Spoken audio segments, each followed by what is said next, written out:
Today I'm going to be reading in Jeremiah 38 and 39. I'm going to start with verse 7. When Ebed-Melech, the Ethiopian, a eunuch who was in the king's house, heard that they had put Jeremiah into the cistern, the king was sitting in the Benjamin gate.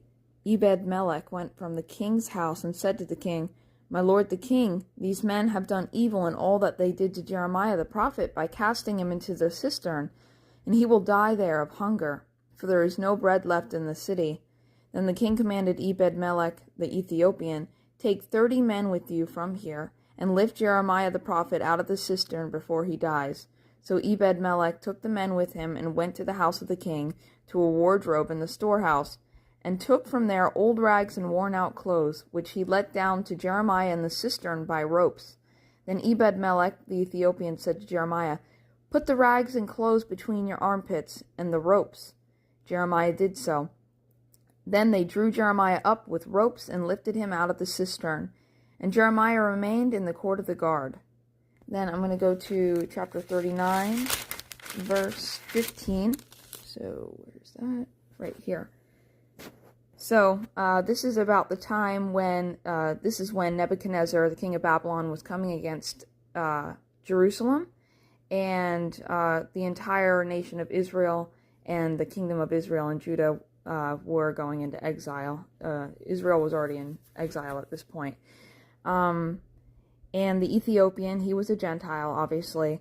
God rewarded for saving his prophet and for putting his trust in the God of Israel.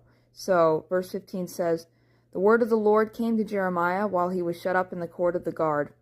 Go and say to Ebed-Melech the Ethiopian, Thus says the Lord of hosts, the God of Israel, Behold, I will fulfill my words against this city for harm, and not for good, and they shall be accomplished before you on that day.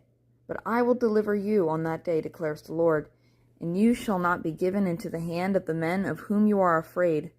For I will surely save you, and you shall not fall by the sword, but you shall have your life as a prize of war, because you have put your trust in me, declares the Lord." Israel and Judah were being cast out of their land because of their disobedience to God. They were putting their trust and hope in other gods and bowing down to other gods, worshiping other gods. God asks that we serve him and worship him only and obey him.